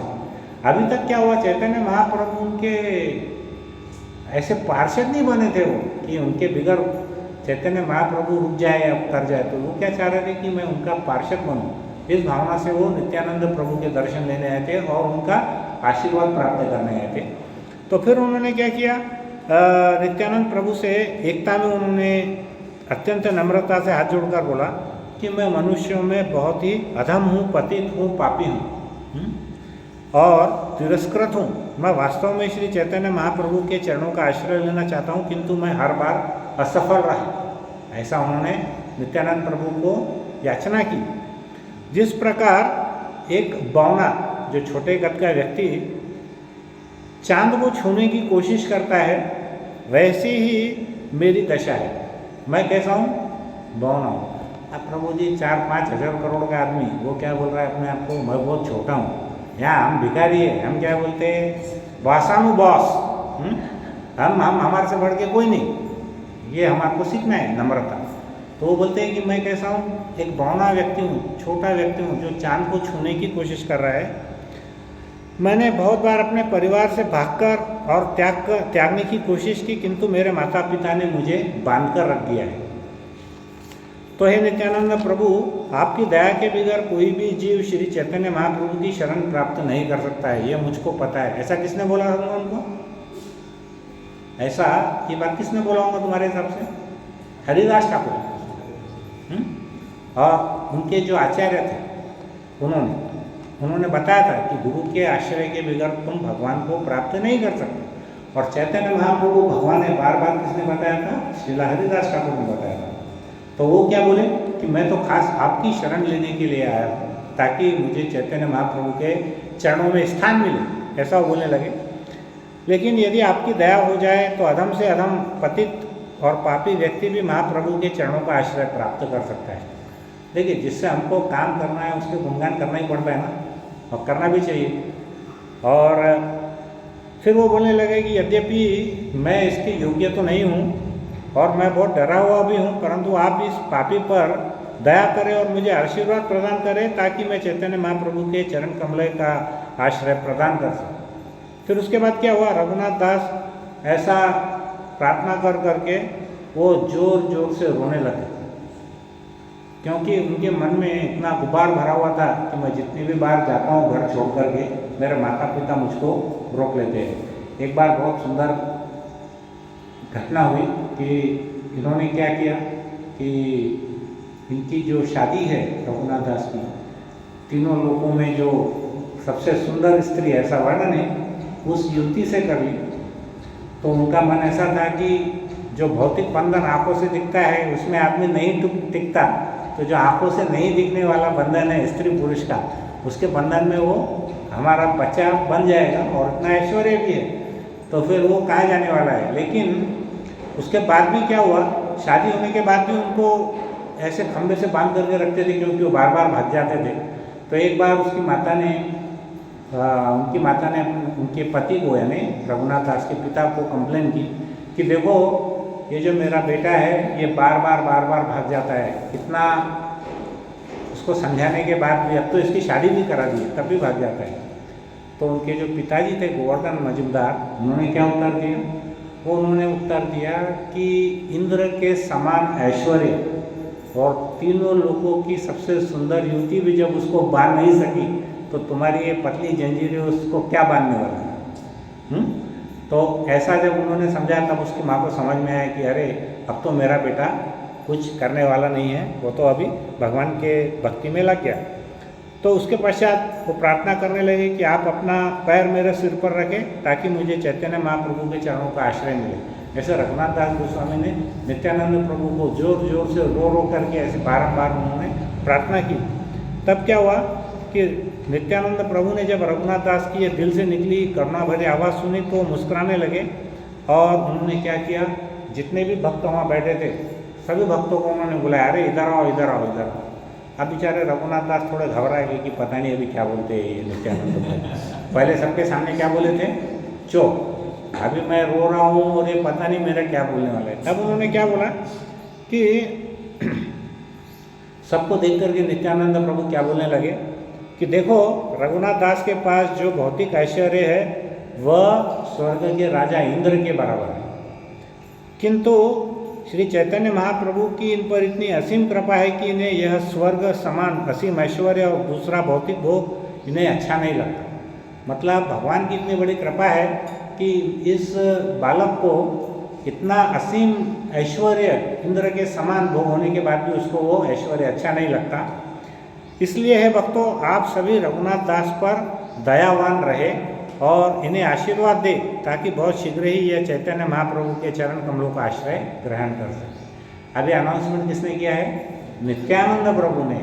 और उनको जितने भी वहाँ भक्त थे उन भक्तों की उनको क्या मिली है, सबका उनको आशीर्वाद मिला कि इस रघुनाथ को सब आशीर्वाद दें ताकि ये चैतन्य महाप्रभु के चरण कमलों का आश्रय ले सके, ग्रहण कर सके। फिर उन्होंने रघुनाथ दास को अपने पास में बुलाया और अपना पैर उसके सिर पर रखा। इस प्रकार आशीर्वाद देके उन्होंने रघुनाथ से कहा, रघुनाथ क्या तुम्हें पता है कि भगवान श्री चैतन्य महाप्रभु स्वयं इस त्यौहार में प्रकट हुए थे? क्या तुमने देखा है उनको? तुमने जो अभी फीस्ट स्पॉन्सर की उसमें स्वयं चैतन्य महाप्रभु आए थे ताकि वो तुम पर कृपा प्रदर्शित कर सके। देखो अगर कोई बहुत बड़ा व्यक्ति अगर हमारे इसमें आता है तो वो हमारे ऊपर में हम उसको ग्रेटफुल रहते हैं कि वो हमारे पास इतना समय निकल के आए, तो वो तो पूरे भगवान हैं। तो वो वहाँ पर आए और उन्होंने स्वयं ये जो दूध और चिवड़ा है वो भी खाया और जो कि तुमने स्वयं अपने हाथों से बनाया था, ऐसा वो रघुनाथ दास को बोलने लगे, उसका उनका ग्लोरिफिकेशन करने लगे। और उन्होंने रघुनाथ दास से कहा कि भविष्य में श्री चैतन्य महाप्रभु तुम्हें संपूर्ण रूप से अपनी शरण प्रदान करेंगे और उनके निजी पार्षद, मतलब अभी यहाँ पर उन्होंने अनाउंस कर दिया। अभी देखिए जो भगवान के शुद्ध भक्त है वो भगवान के बिहाफ पे अनाउंसमेंट कर दिए। नित्यानंद प्रभु चैतन्य महाप्रभु को जाके पूछे नहीं कि अरे ये जो भक्ता है ऐसा है, उसकी क्वालिटी देख लिए and he alone made the decision. क्या उनके जो निजी सेक्रेटरी थे, पार्षद थे, वो थे स्वरूप दामोदर, किसके? चैतन्य महाप्रभु के। तो उनके मार्गदर्शन में वो तुमको रखेंगे, ऐसा उन्होंने वहाँ पर उनको आशीर्वाद दिए। तो महाप्रभु के सबसे अधिक विश्वासु और अंतरंग सेवक बन जाओगे, समझे? तो कुछ पाने के लिए कुछ खोना पड़ता है, ऐसा हमने सुना है। एक्चुअल ऐसा नहीं है, कुछ पाने के लिए बहुत बहुत बहुत बहुत बहुत खोना पड़ता है, बराबर? इतना ईजी नहीं है इक्वेशन। फिर वो चाहे मटेरियल जगत हो या आध्यात्मिक जगत, हमको पूरा हमारा पूरा जान हथेली पर लेकर के उसको दाव पे लगाना पड़ता है, जैसे यहाँ पे रघुनाथ गोस्वामी ने किया। तो उनको फिर क्या हुआ, तुम महाप्रभु के सबसे अधिक विश्वासु और अंतरंग सेवक बन जाओगे और तुम पर अभी तुम घर जाओ, बहुत ही जल्दी बिना किसी रुकावट के तुम उनका आश्रम प्राप्त करोगे। उसके पश्चात रघुनाथ दास सप्तग्राम चले गए। तो यहाँ पर नित्यानंद प्रभु ने इतना उनको आशीर्वाद दिया दिल से और सारे भक्तों को बुलाकर भक्तों ने भी उनको आशीर्वाद दिया, तो उससे संतुष्ट होकर के फिर वहाँ से वो अपने घर पे चले गए। इस बार जब वो वहाँ निकले तो उन्हें लेश मात्र भी भौतिक आकर्षण नहीं रहा। अब क्या हुआ कि जब ये डोज पे डोज मिल गया, अभी कोरोना का वैक्सीन 1 ले लिए, 2 ले लिए, 3 ले लिए, 4 ले लिए, तो तुम कोरोना के कितने भी पीड़ित व्यक्ति के बीच में भी रहे तो तुम्हारे को कुछ नहीं होगा, ऐसा उसका तात्पर्य निकल रहा है इसमें से कि भगवान के इतने बड़े शुद्ध भक्तों की जब उनको आशीर्वाद मिला तो उनके अंदर में जो भौतिक अट्रैक्शन था, आकर्षण था, वो जरा सा भी नहीं रहा।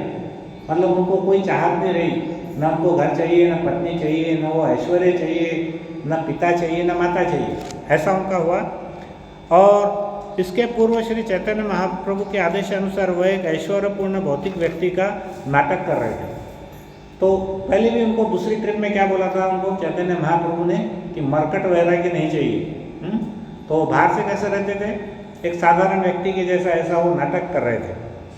किंतु जब से उन्हें नित्यानंद प्रभु की कृपा प्राप्त हुई, वह भगवान की भक्ति के नशे में खो गए थे और स्वयं को काबू नहीं कर पा रहे थे। भावावेश, एक्सटेसी जिसको बोलते हैं ना, वो इतना तीव्र हो गया था कि बस वो अपने आप को कंट्रोल नहीं कर पा रहे थे। वो बार बार अपने घर से भागने का प्रयास करते, लेकिन उनकी सारी कोशिशें व्यर्थ जाती, क्योंकि उनके पिता के कई सारे पहरेदार उसमें नियुक्त किए थे और वो रघुनाथ पर निगरानी करते थे। और उन्हें वापस जब भी वो भाग जाते थे महल में वापस लेकर के आते थे। फिर उसके पश्चात ऐसा हुआ कि उनकी माँ ने कंप्लेन की कि देखो ये जो तुम्हारा बेटा है ये रघुनाथ तो हर बार ही भाग जाता है, तो इसको अभी जंजीरों से और मोटी जंजीरों से बांधो। तब उसके पिताजी ने बोला कि इंद्र के समान ऐश्वर्य इसको घर मिला हुआ है और तीनों लोक में सबसे सुंदर स्त्री ही अगर इसको बांध नहीं सकती तो ये तुम्हारे और हमारी जंजीरें इसको क्या बांधने वाली है। और कुछ समय के पश्चात रघुनाथ दास क्या किए, उनको एक भागने का अवसर प्राप्त हुआ। प्रभु जी अभी 1:35 25 मिनट, तो अभी आपको कितनी भूख लगी है उसके ऊपर से हम लेक्चर डिसाइड करेंगे, नहीं तो फिर हम क्या करेंगे, इसका जो सेकंड पार्ट है वो अगली बार जब भी कभी हमको मिलेगा। मेरे को लग रहा था 1.5 घंटे में कर लूँगा मैं, लेकिन मेरे ख्याल से मैं ज़्यादा ओवरफ्लो हो गया है, तो इसको जितना और 5-10 मिनट करते हैं लोग, ठीक है प्रभु जी। तो वहाँ पे क्या हुआ कि उनके एक जो पारिवारिक गुरु थे, पुजारी थे, उनका नाम क्या था, यदुनंदन आचार्य। तो उनका एक बहुत ही बड़ा फेस्टिवल था, पूजा थी। और यहाँ पे क्या हुआ कि रघुनाथ दास उनके जो गुरुजी है उनके साथ पूजा करने के लिए उनको बोले कि मुझको आपके साथ जाना है पूजा करने के लिए। गुरुजी ने भी सोचा है कि ठीक है पूजा करने के लिए जाएगा तो क्या बात है। जब पहरेदार पीछे पीछे आने लगे तो रघुनाथ ने बोला, अरे मैं प्रभु जी के गुरुजी के साथ जा रहा हूँ पूजा करने, तुमको आने की क्या ज़रूरत है यहाँ पे, तुम मत आओ। ऐसा बोलने के बाद में फिर उनको तो भरोसा था यदुनंदन आचार्य पे गुरु है, तो उनके साथ चले गए और पूजा अर्चना उन्होंने स्वयं ही कर दी। और उसके बाद क्या हुआ, गुरुजी को वहाँ रुका दिए, खुद ही पूजा अर्चना कर दिए। और वहाँ पे क्या हुआ, मौके का फ़ायदा उठा लिए कि उनके जो गुरुवर थे वो भी बाहर खड़े थे, पहरेदार तो आए नहीं थे, तो वहाँ से वो भाग निकले। और रघुनाथ दास जानबूझ करके क्या किए कि जंगल के रास्ते से गए। क्यों गए जंगल के रास्ते से, क्योंकि उनको ऐसा भय था कि मेरे पिता एक बहुत बड़ी सेना की टुकड़ी भेज देंगे मेरे पीछे, तो वो अगर मैं पक्के रोड से जाऊंगा तो मुझको पकड़ लेंगे। इसलिए क्या किए, छुपते छिपाते वो जंगलों में से जाने लग गए। और वहाँ पर चैतन्य महाप्रभु और नित्यानंद प्रभु का वो स्मरण करते हुए वो जगन्नाथपुरी की ओर वो जाने लग गए। उस समय क्या हुआ, जुलाई के महीने में जगन्नाथ की रथ यात्रा भी निकलती है, पता है, जुलाई का महीने में। तो वहाँ पर सभी भक्त वहाँ पहुँच रहे थे। उन्होंने उस दिन 48 किलोमीटर की पैदल यात्रा की, भागते गए। कितना किलोमीटर, 48 किलोमीटर तक की यात्रा की। और उसके बाद फिर जब वो बहुत थक गए तब उन्होंने क्या किया कि एक गाय का जो कोठा था, खलिहान, उसमें वो जाकर के चले गए और वो जो कुछ घास थी वो उसके ऊपर जाकर के एकदम से गिर गए और वो रात को वो वहीं पे सो गए। इसी बीच क्या हुआ, सप्तग्राम के जो मजूमदार के पहरेदार थे जो उनके पिताजी ने छोड़े थे, वो उनके गुरुजी यदुनंदन आचार्य को उन्होंने पूछा कि गुरुजी वो रघुनाथ दास कहाँ है, तो आपके साथ हमने दिए थे। तो गुरुजी बोले, अरे मुझको तो पता नहीं, वो तो मेरे पास बाद में आए नहीं। तो पहरेदार समझ गए कि अरे वो जरूर यहाँ से भाग गए करके। तो गोवर्धन मजूमदार भी बहुत होशियार थे, उनके पिताजी थे, होशियार थे, तो उनको ये पूरा विश्वास था कि वो भाग भाग के कहाँ जाएंगे, जगन्नाथपुरी चैतन्य महाप्रभु के पास। तो उन्होंने क्या किया, जितने भी पहरेदार थे सबको आदेश दिया कि जाओ तुम जगन्नाथपुरी में जाओ और उस रघुनाथ को ढूंढ करके लेकर के आओ। और उनको मालूम था कि वहाँ एक बहुत अच्छी कथा आती है, शिवानंद सेन करके एक कैरेक्टर है उसमें, एक शिवानंद सेन ऐसे भक्त थे कि वो व्यापारी थे और वो क्या करते थे, वहाँ से बंगाल से कई हजारों भक्तों को लेकर के हर साल वो जगन्नाथपुरी ले जाते थे और उनका पूरी यात्रा का खर्चा वो स्वयं उठाते थे शिवानंद सेन। तो उनके पिताजी ने पहरेदार को बोला कि तुम जाकर के किसको मिलो, शिवानंद सेन को, क्योंकि शिवानंद के साथ में हजारों भक्त हैं और वो जरूर रघुनाथ दास को पकड़ करके लेकर आने वाला है। तो उन्होंने क्या किया, एक पत्र लिखा शिवानंद सेन को कि मेरा जो पुत्र है रघुनाथ वो अभी यहाँ से भाग गया है पुरी की तरफ, तो तुम भी हमेशा पुरी जाते हो तो जाकर के उसको पकड़ करके लेके आओ। किंतु जब पहरेदार वहाँ पहुँचे तो शिवानंद ने कहा कि रघुनाथ तो यहाँ कभी आए ही नहीं, क्योंकि रघुनाथ कहाँ से गए थे, जंगलों में से गए थे। तो वो जो भीड़ आ रही थी वो आ रही थी पक्के मतलब अच्छे रास्ते से आ रही थी, तो वो रास्ते से तो वो कभी आए नहीं। और पहरेदार बेचारे वापस उनके पिता के पास पहुँच गए। अब उनके माता पिता बहुत दुखी हो गए, वो सोचने लगे कि इन पहरेदारों को इतनी दूर जगन्नाथपुरी भेजना चाहिए या नहीं भेजना चाहिए, शायद रघुनाथ जगन्नाथपुरी गए ही नहीं होगा। अब ऐसे अलग अलग विचार आने लगे मन में। एक बहुत सारे विचार का भाई मालूम है, जब कंस ने अक्रूर जी को भेजा था वृंदावन में, तो वृंदावन से अक्रूर जी को आने में लेट हो गया था, तो कंस के मन में ऐसे विचार आ रहे थे, अरे कहीं अक्रूर को इन्होंने कृष्ण बलराम में मिल के अपने पार्टी की तरफ तो नहीं खींच लिए, कहीं दूसरे शत्रुओं के साथ में मिल गए, ये कहीं मथुरा पे हमला तो नहीं करने वाले हैं। अरे पर वो तो ऐसा नहीं है, वो तो ऐसा नहीं है। मतलब क्या होता है, जब हम बहुत ज़्यादा चिंतित होते हैं ना, तो हमारे मन में अलग अलग प्रकार के विचार आने लगते हैं। तो यहाँ पे जब रघुनाथ दास के माता पिता थे, उनके मन में बहुत सारे विचार आने लगे कि अरे हमारा बेटा अभी तक आया नहीं, पता नहीं अभी किधर गया होगा, कहीं उसको कुछ अपघात हो गया क्या, उसको तो हमारी बहुत ज़रूरत है, ऐसा उनके मन में विचार आने लग गया।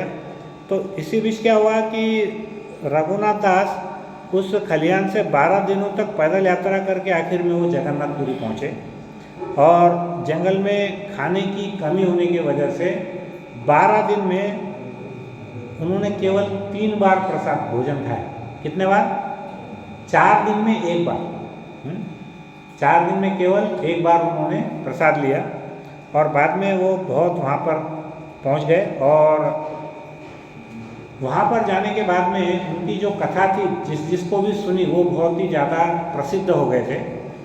और उनकी आत्मकथा में किसी तीसरे व्यक्ति ने क्या लिखा है, ये लास्ट सेंटेंस बोल के हम ख़त्म कर रहे हैं, कि उनके शरीर ने जरूर उपवास किया था, किंतु उनकी आत्मा ने चैतन्य महाप्रभु से मिलने की दिव्य खुशी की दावत का मजा लिया। समझेंगे आप, उनका शरीर भले ही उनका उपवास किया, भूखा था, लेकिन आत्मा को क्या मिली? फीस्ट मिली। काय की फीस्ट मिली? चैतन्य महाप्रभु को मिलने की फीस्ट मिली। तो ऐसा ये हमारा जो रघुनाथ दास गोस्वामी का जो कैरेक्टर है, इसमें हमको बहुत ज़्यादा कोई डीप स्टडी करने की ज़रूरत नहीं है। हमको सिर्फ जो हमारे शुद्ध आचार्य है उनके पद चरणों पर हम किस प्रकार से अपने आप को हम ले जा सकते हैं और उनका अनुगमन कर सकते हैं, ताकि अगर उनकी भक्ति का कुछ फ्रैक्शन अगर हमारे अंदर आ जाए तो फिर हम हमारा ये जो जीवन है हम इसको सार्थक कर लेंगे और फिर हो सकता है कि उनकी कृपा आशीर्वाद से हम भगवत धाम में जाने के लिए शायद हम उसके लिए एलिजिबल हो जाएंगे। ठीक है, तो हम यहाँ पर अभी यहाँ पर हम विराम लेंगे क्योंकि 1:30 पौने 2 बज गए हैं। थोड़ा सा और मेरे ख्याल से अभी आधा पौन घंटे का इसका बाकी है। इसमें हम आगे देखेंगे कि रघुनाथ दास गोस्वामी फिर प्रसाद के रूप में क्या क्या खाते थे, उसका बहुत मार्मिक वर्णन है। और उसके बाद फिर हमको रघुनाथ दास गोस्वामी के चरित्र से हमको सीखने को क्या मिलता है, सबसे इम्पोर्टेंट वो कौन है? हमारे प्रयोजन आचार्य। क्या है वो? हमारे प्रयोजन आचार्य। जैसे हम पहले देखते हैं संबंध, अभिधेय और प्रयोजन। संबंध हमको कौन सिखाती है? भगवत गीता, कि हमको संबंध किससे करना चाहिए। अभिधेय हमको सिखाता है श्रीमद् भागवतम। भागवतम हमको क्या बताता है कि हमको संबंध कृष्ण के साथ रखने के लिए क्या करना चाहिए। और प्रयोजन जो भगवान की भक्ति प्राप्त करना है, शुद्ध भक्ति, वो हमको कैसे प्राप्त करना है वो हमको सिखाते हैं चैतन्य चरितामृत। तो हमारे ये जो तीसरे आचार्य है कि ये जो फाइनल जूस हमको देने वाले हैं वो कौन देने वाले हैं? रघुनाथ दास गोस्वामी। ठीक है, तो हम यहाँ पर अभी हमारा विराम लेंगे। अगले बार जब भी कभी मौका मिलेगा हम इसको चैप्टर को पूरा हम इसको खत्म समाप्त करने की कोशिश करेंगे। और मुझे लगता है कि जब हम ऐसे दिव्य आचार्यों के बारे में चर्चा करते हैं या उनके बारे में हम जब श्रवण करते हैं तो हमारे अंदर में भक्ति कहीं न कहीं ऐसी स्फुटित होती है, अंकुरित होती है, और हमारे अंदर के जो भाव है वो भाव हमारे और तीव्र होते हैं ताकि हम भगवान कृष्ण के चरणों में हम ज़्यादा से ज़्यादा शुद्ध भक्ति कर सकें। तो टॉपिक बहुत बड़ा है। परम पूज्य राधानाथ स्वामी महाराज इस कथा के ऊपर में 8-8 घंटे एक साथ प्रवचन देते हैं। मेरी कोई पात्रता नहीं है उसके कुछ बूंद भी अगर हम समझ सके और हमारे जीवन में हम उतार सके तो हमारा जीवन ये सार्थक हो जाएगा, ऐसा मेरा मानना है। तो जो भक्त यहाँ पर पहली बार आए हैं हमारे, वो आप ये समझिए कि जैसे हम संत तुकाराम के बारे में कहानी सुनते हैं वैसे ही हमने एक संत रघुनाथ दास गोस्वामी के बारे में हमने कहानी सुनी। और जो हरे कृष्णा में पहले से है उनको थोड़ा सा ज़्यादा मालूम है कि शरण गोस्वामी कौन है। तो हम इसके बाद जब भी कभी मौका मिलेगा हम रघुनाथ दास गोस्वामी की हम यहाँ पर उस कथा को पूर्ण करेंगे। तो यहाँ पर सभी भक्तों का बहुत बहुत धन्यवाद। आप इतना ध्यानपूर्वक यहाँ पर आए, समय निकाल करके, धूप में भूख से बेहाल होकर के। तो सभी का बहुत बहुत धन्यवाद। और यहाँ पे हम बोलेंगे कि श्रीला प्रभुपाद की जय, अनंत कोटि वैष्णव वृंद की जय, चैतन्य महाप्रभु की जय, रघुनाथ दास गोस्वामी की जय, ताई गौर प्रेमानंदे। हरे कृष्ण।